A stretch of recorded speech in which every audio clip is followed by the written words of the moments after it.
안녕하세요. 인을 떼는 것은 성령님을 통하여 계시가 열리는 것입니다. 그리고 인을 떼므로 전개되는 상황은 두루마리의 내용이 아니라 인을 떼어 계시가 열림으로 어떤 일이 벌어지는가에 대한 말씀입니다. 첫째 인을 떼시자 흰말 즉 성령님과 연합된 교회가 복음을 전하여 그 나라가 확장됩니다. 둘째 인을 떼시자 붉은 말 즉 사탄의 영과 연합된 무리가 거짓의 말로 싸움을 걸어 땅에서 화평을 제하여 버립니다. 셋째 인을 떼시자 검은 말과 연합된 자가 저울로 믿음을 시험하게 됩니다. 그리고 넷째 인과 다섯째 인으로 두 부류가 됩니다. 오늘은 그 말씀들을 살펴보겠습니다. 1. 넷째 인 7절 8절입니다. 넷째 인을 떼실 때에 내가 넷째 생물의 음성을 들으니 말하되 오라 하기로 내가 봄에 청황색 말이 나오는데 그 탄자의 이름은 사망이니 음부가 그 뒤를 따르더라. 그들이 땅 4분의 1의 권세를 얻어 검과 흉년과 사망과 땅의 짐승들로서 죽이더라. 이제 예수님은 네 번째 인을 떼셨습니다. 네 번째 생물이 오라고 합니다. 그러자 청황색 말이 나왔습니다. 청황색은 클로로스로 녹색을 띤 암갈색의 창백한이라고 정의합니다. 개역개정과 개역성경 표준 세번역은 청황색으로, 공동 번역은 푸르스름한으로, 흠정역은 창백한으로 번역하였습니다. 청황색으로 푸르스름한 창백한 영입니다. 그 탄자의 이름은 사망이니 그 말을 탄 자, 즉 그 영과 연합된 자의 이름은 사망입니다. 그리고 음부가 그 뒤를 따릅니다. 사망과 음부가 나오므로 사람들은 육신이 죽는 죽음으로만 생각합니다. 특별히 4분의 1이라는 많은 수에 대해 두려워합니다. 사망이 무엇입니까? 사망은 둘째 사망의 해를 나눌 때 살펴보았습니다. 성경에서 사망은 생명이신 하나님과 분리되는 것, 즉 하나님을 떠나는 것을 의미합니다. 이는 육신의 사망이 아니라 영의 사망입니다. 그들은 영이 죽었습니다. 음부가 그 뒤를 따르더라. 음부는 무엇입니까? 음부는 하데스로 죽은 영혼의 거처, 지옥이라고 정의합니다. 누가 지옥에 갑니까? 그곳은 하나님을 모르는 자들이 가는 곳입니다. 시편 9편 17절 음부는 사망의 뒤를 따릅니다. 죽은 자들, 즉 영이 죽은 그들의 육신이 죽으면 음부로 갑니다. 그렇다면 넷째 인은 믿는 자들과 상관이 없는 말씀입니다. 믿는 자는 이미 하나님의 생명인 영생을 얻었고 사망에서 생명으로 옮겨진 자들이기 때문입니다. 요한복음 5장 24절 영의 죽음에서 벗어나 살아있는 자가 되었습니다. 음부, 스올에서도 속량을 받았습니다. 호세아 13장 14절 사망과 음부는 교회와 상관이 없습니다. 그러므로 음부의 권세가 이기지 못합니다. 마태복음 16장 18절 앞에 셋째 인에서 저울로 달아 한 데나리온의 밀 한 대, 한 데나리온의 보리 석대로 팔렸습니다. 그러나 포도주와 감람류는 해치지 말라고 말씀하였습니다. 계시록 6장 6절 넷째 인은 그 팔린 자들에게 벌어지는 일들입니다. 그렇다면 사망과 음부는 무엇을 합니까? 그들이 땅 4분의 1의 권세를 얻어 검과 흉년과 사망과 땅의 짐승들로서 죽이더라. 그들은 땅 4분의 1의 권세를 얻어서 사람들을 죽인다고 합니다. 육의 죽음이 아니라 영의 죽음입니다. 예수님은 멸망으로 인도하는 문은 크고 넓어 그리로 들어가는 자가 많다고 하셨습니다. 4분의 1만 멸망당하지 않습니다. 그러므로 수는 상징입니다. 그렇다면 그들은 무엇으로 죽입니까? 그들은 검과 흉년과 사망과 땅의 짐승들로서 죽입니다. 하나씩 살펴보겠습니다. 먼저 검입니다. 검은 무기로 말에 대한 것입니다. 죽이는 검에 대한 말씀은 둘째 인에서 나누었습니다. 둘째 인을 떼시자 붉은 말이 나왔는데 그 탄자가 허락을 받아 땅에서 화평을 제하여 버리며 서로 죽이게 하고 큰 칼을 받았다고 하였습니다. 사탄은 에덴에서 하와를 미혹한 것처럼 거짓을 말하고 과장되고 신성 모독하는 말을 하여 하나님을 믿지 못하게 합니다. 그는 교회인 여자도 물을 강같이 토하여 떠내려가게 하려 합니다. 계시록 12장 15절 죽음의 세력을 잡은 마귀는 말로 사람을 죽입니다.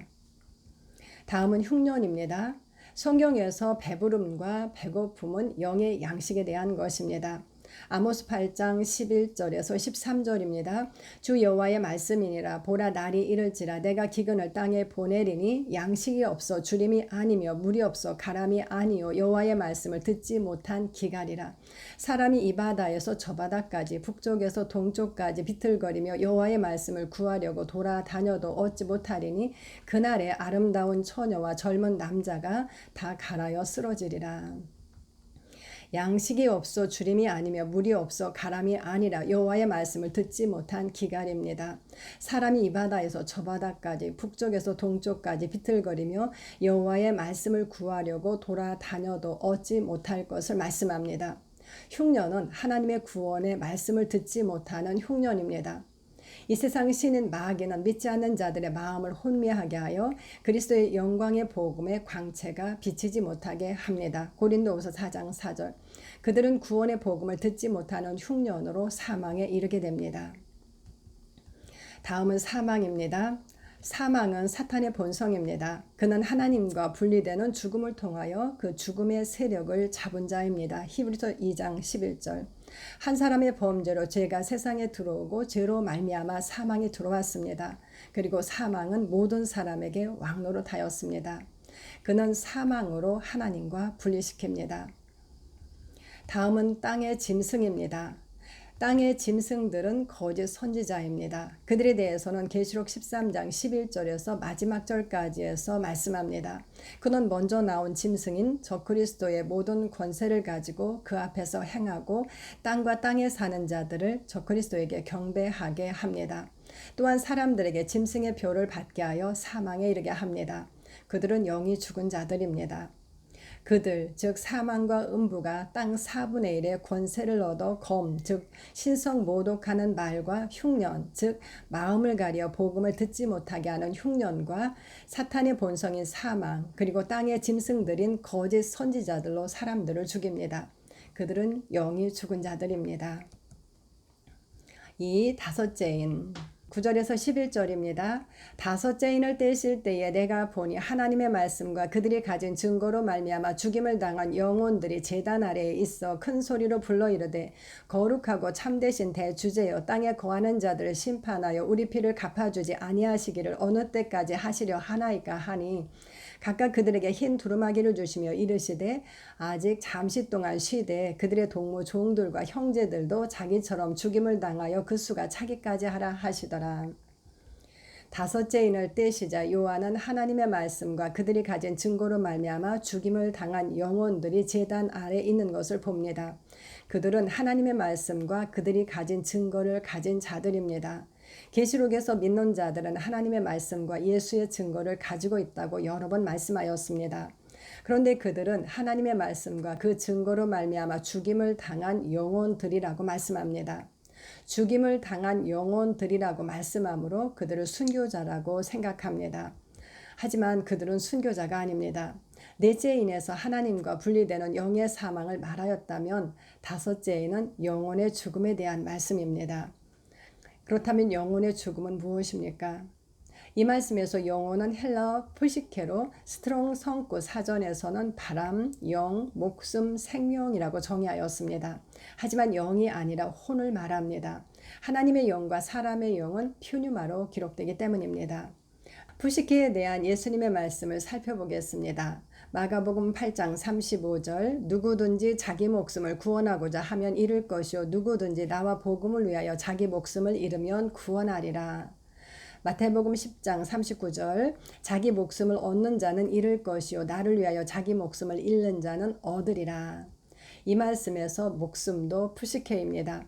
그들은 예수님과 복음을 위하여 푸시케를 잃었습니다. 자기 목숨을 잃으면 구원할 것입니다. 그러나 자기 목숨, 즉 푸시케를 얻는 자는 잃을 것입니다. 한 구절 더 보겠습니다. 요한복음 12장 25절 자기의 생명을 사랑하는 자는 잃어버릴 것이요 이 세상에서 자기의 생명을 미워하는 자는 영생하도록 보존하리라. 이 말씀에서 자기의 생명도 푸시케입니다. 자기의 생명, 즉 푸시케를 사랑하면 잃어버리게 되고 이 세상에서 자기의 생명을 미워하는 자는 영생하도록 보존할 것이라고 말씀합니다. 영생하도록은 좌우가 아니라 조예가 사용되었습니다. 두 생명입니다. 자기의 생명과 하나님의 생명입니다. 자기의 생명을 미워하는 자는 영원한 하나님의 생명을 얻게 될 것입니다. 그러므로 영원히 죽은 자는 자기 생명이 죽은 자를 의미합니다. 믿는 자는 사탄과 연합되었던 옛 생명이 죽은 자입니다. 로마서 6장 6절. 그는 그리스도의 죽으심에 함께 연합되었습니다. 그리고 그리스도와 연합하여 하나님의 생명으로 영이 살아난 자가 되었습니다. 이제 그 새 생명 안에서 행하는 자입니다. 그들이 큰 소리로 불러 말합니다. 거룩하고 참되신 대주제여 땅에 거하는 자들을 심판하여 우리 피를 갚아주지 아니하시기를 어느 때까지 하시려 하나이까. 그들은 땅에 거하는 자들을 심판하여 자신들의 피를 갚아주시기를 기도하고 있습니다. 땅에 거하는 자는 누구입니까? 계시록에서는 하늘에 사는 자와 땅에 사는 자들에 대하여 구분하여 말씀합니다. 하늘에 사는 자들은 이 땅에 임한 하나님 나라에 사는 자들로 하나님께서 그들 위에 장막을 쳤다고 말씀할 때 사용하는 스케노가 사용되었습니다. 하나님은 우리 위에 장막을 치셨습니다. 계시록 7장 15절. 우리는 그의 장막 곧 하늘에 사는 자들입니다. 계시록 13장 6절. 우리는 하나님 보호자 앞에서 삽니다.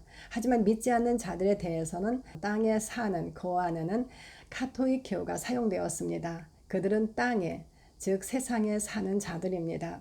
그러므로 이 말씀은 믿지 않는 자들을 심판하여 우리의 피를 갚아주지 아니하시기를 어느 때까지 하시겠습니까? 라는 기도입니다.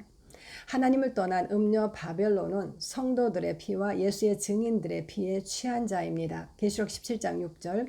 선지자들과 성도들과 땅 위에서 죽임을 당한 모든 자의 피는 그 성중에서 발견되었습니다. 계시록 18장 24절.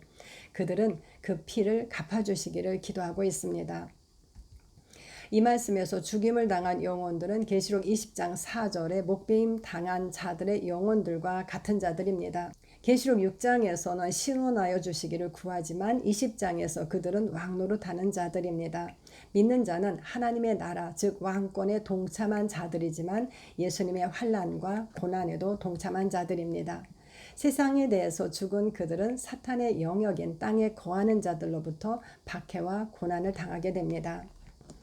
각각 그들에게 흰 두루마기를 주시며 그런 그들에게 각각 흰 두루마기를 주셨다고 말씀합니다.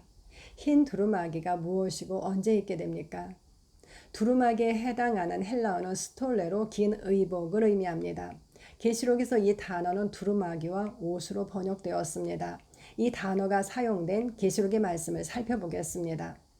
계시록 22장 14절입니다. 자기 두루마기를 빠는 자들은 복이 있으니 이는 그들이 생명나무에 나아가며 문들을 통하여 성에 들어갈 권세를 받으려 함이로다. 자기 두루마기 즉 스톨레를 빠는 자들은 복이 있는데 이는 그들이 생명나무에 나아가며 문들을 통하여 그 성에 들어갈 권세를 받으려 함이라고 말씀합니다. 생명나무 열매는 에베소 교회에 주시는 말씀을 통해서 살펴보았습니다.